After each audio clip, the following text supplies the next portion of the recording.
कि मैथिली शरण गुप्त जी को। तो चलिए बिना देरी के इस क्लास को हम लोग शुरू करते हैं। तो देखते हैं सबसे पहले इनका जन्म चिरगांव झांसी में हुआ था।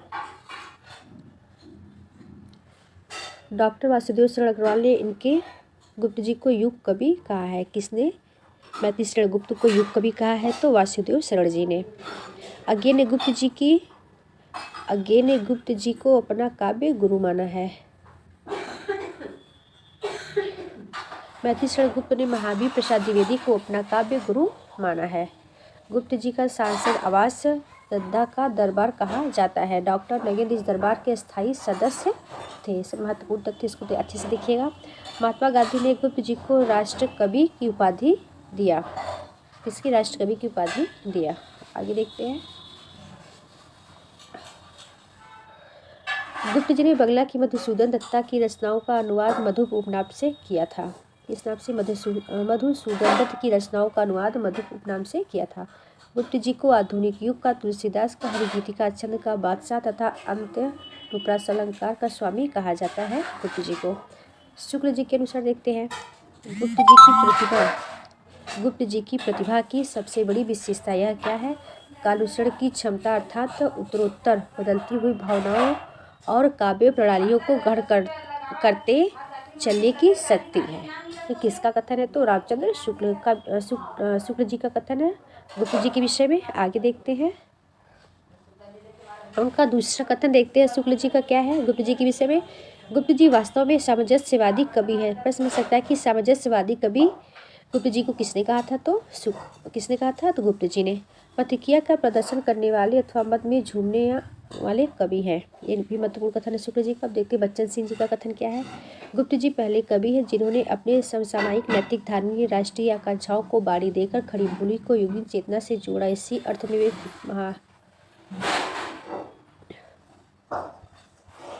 वे राष्ट्र कवि हैं। ये भी महत्वपूर्ण कथन है बच्चन जी का। दूसरा कथन देखते हैं बच्चन जी का क्या है। भारत भारती तो उस समय की राष्ट्रीय भावनाओं की सीमोग्राफ है। इसे लिखने की प्रेरणा इन्हें मुसद्दे हाली और कैफी के भारत दर्पण से मिली है। यह भी इनका महत्वपूर्ण कथन है। तो आगे देखते हैं। गुप्त जी धर्म विशेषता द्वैतवादी विचारधाराओं में गांधीवादी और साहित्य में अभिधावादी है। यह महत्वपूर्ण उनका है कथन। गुप्त जी ने स्वर्णलता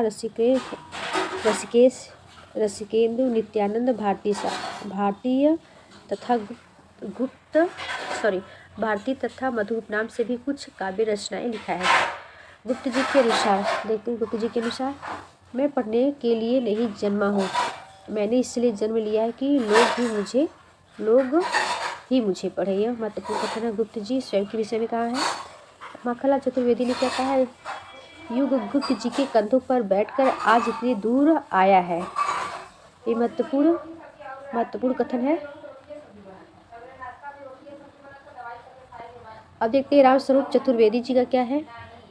साधारण बोलचाल की भाषा, साधारण बोलचाल की खड़ी बोली, हिंदी के जाति छंद, गृहस्थ जीवन में प्रचलित पौराणिक आख्यान और कुल मिलाकर अपनी साधारणता में विनम्र आत्मविश्वास, ये ही वे बुनियादी तत्व है जिनमें मैथिली शरण गुप्त का रचनात्मक व्यक्तित्व निर्मित हुआ है। यह भी महत्वपूर्ण कथन रामस्वरूप चतुर्वेदी का। इसको भी अच्छे से देखिएगा आप लोग। अब देखते हैं मैथिली शरण गुप्त की रचनाएं तथा विशेषताएं क्या क्या है। हेमचंद हेमंत गुप्त जी की खड़ी बोली में प्रथम कविता है जो 1905 ईस्वी में सरस्वती पत्रिका में प्रकाशित हुई थी। प्रश्न हो सकता है कि गुप्त जी की प्रथम खड़ी बोली रचना कौन सी है? तो सरस्वती पत्रिका में प्रकाशित हुआ। अब देखते हैं इनका खंड काव्य कौन कौन सा है। प्रकाशन देखते हैं। प्रकाशन 1909 ईस्वी में रंग में भंग, बुद्धि एवं चित्तौड़ से संबंधित ऐतिहासिक रचना इसमें है। 1910 में जयद्रथ वध है जिसमें 7 सर्ग है। इसमें अभिमन्यु के सौर व जयद्रथ वध पर आधारित रचना है। 1914 में शकुंतला रचना है जो कालिदास के अभिज्ञान शकुंतलम का पद्य रूपांतरण है। आगे देखते हैं। 1925 में पंचवटी जो रामायण प्रसंग पर आधारित है। 1916 जो किसान है 8 सर्ग है। वर्णित आत्मचरितात्मक खंड काव्य है जिसमें कुलवती कल्लू का वर्णन हुआ है इसी रचना में। 1926 में सरंद्री महाभारत आख्यान पर आधारित है। 1927 में वक्र संहार महत्वपूर्ण रचना महाभारत आख्यान पर आधारित है। वन वैभव महाभारत आख्यान पर ही आधारित है। 1936 भी महत्वपूर्ण है। द्वापर कृष्ण कथा पर एकालाप शैली में लिखा हुआ है। सिद्धराज 5 सर्गों में बद्ध सिद्धराज राजा जयसिंह के चरित्र पर वर्णित है। यह भी 1936 में। और इसमें कितने सर्ग है तो 5 सर्ग सिद्धराज में।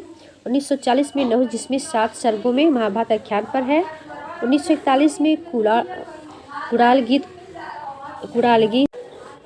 1941 में कुड़ाल की कौड़ा गाथा का वर्णन है। 1942 में करबला इमाम हुसैन के बलिदान की गाथा है। आगे देखते हैं। 1946 अजीत एक राजनीतिक बंदी पर आधारित है। 1950 में हिडिंबा महाभारत आख्यान पर लिखी हुई रचना है। 1957 में विष्णुप्रिया जो चैतन्य महाप्रभु की पत्नी विष्णुप्रिया के पुण्य गाथा है। 1960 में रत्नावली रचना जो महाकवि तुलसी की पत्नी पर आधारित है। 1960 की रचना उर्मिला भी है जो लक्ष्मण की पत्नी पर आधारित है। अब देखते हैं इनके महाकाव्य कौन कौन सा है। प्रकाशन 1931 में साकेत है जिसमें 12 सर्ग है। लक्ष्मण व उर्मिला सीता पर आधारित है। इस महाकाव्य पर गुप्त जी को 1936 ईस्वी में मंगला प्रसाद पारितोषिक पुरस्कार भी मिला था। 1952 में जय भारत रचना है जिसमें सर्ग 47 सर्ग में विभक्त है, जिसमें कथा युधिष्ठिर के इर्द गिर्द रची गई है। आगे देखते हैं इनकी मुक्तक काव्य कौन कौन सा है। पद्य प्रबंध 1912 में है। मंगल घाट। दूसरी रचना आस्वाद 1938 में है। मुक्तक काव्य ये भी है। राष्ट्रवाणी 1986। स्वस्ति और संकेत अनुयोक्ति पुष्पावली यह इनकी मुक्तक काव्य रचना है। गीत काव्य कौन कौन सी है देखते हैं। बैतालिक 1916 में। स्वदेश संगीत 1925 में। झंकार 1927 में। विश्व वेदना 1942 में। भूमि भाग 1953 में। उच्छ्वास 1960 में। निबंध कौन कौन सा है। भारत भारती 1912 में। हिंदू 1927 में। राजा प्रजा 1956 में। विजय पर्व 1963 ईस्वी में जो भारत चीन आक्रमण पर उद्बोधन गीत है। विजय पर्व ये भी महत्वपूर्ण है 1963 में।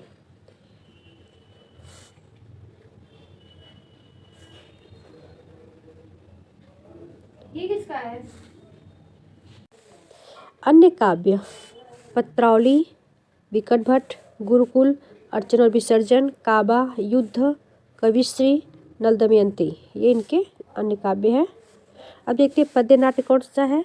अनग 1925 में। पृथ्वीपुत्र 50 में। दियोदास 1950 में। जैनी 1950 में। लीला 1960 में।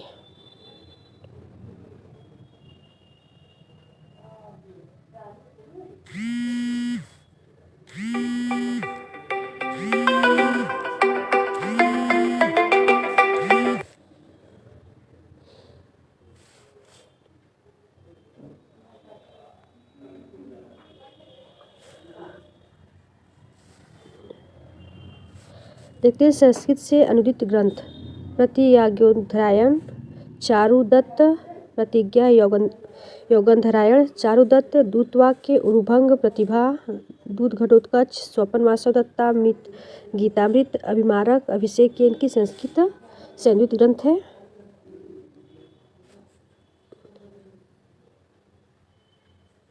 अब देखते हैं बंगला से अनुदित ग्रंथ कौन सा है। विरहिणी ब्रंजांगना, प्लासी का युद्ध, मेघनाथ वध, वीरांगना, वित्र संहार यह बंगला से अनुदित ग्रंथ रचना है। कौन सा। विरहिणी ब्रंजांगना, प्लासी का युद्ध, मेघनाथ वध, वीरांगना, विह संहार। अन्य अनुदित रचनाएं देखते हैं इनकी है। रुबाई उमर खयाम, गृहस्थ गीता, साधना। कविता कलाप शीर्षक से गुप्त जी की 27 कविताओं का संग्रह प्रकाशित हुआ जिसके संपादक महावीर प्रसाद द्विवेदी हैं। मतिशरण गुप्त के नाम संबंधित काव्य साकेत, पंचवटी तथा प्रतीक्षणा है। नगेंद्र ने रामचरितमानस के बाद साकेत को राम काव्य का दूसरा स्तंभ कहते हैं। नागेंद्र ने जनवादी काव्य एवं विश्वनाथ प्रसाद ने एकार्थ काव्य कहा है।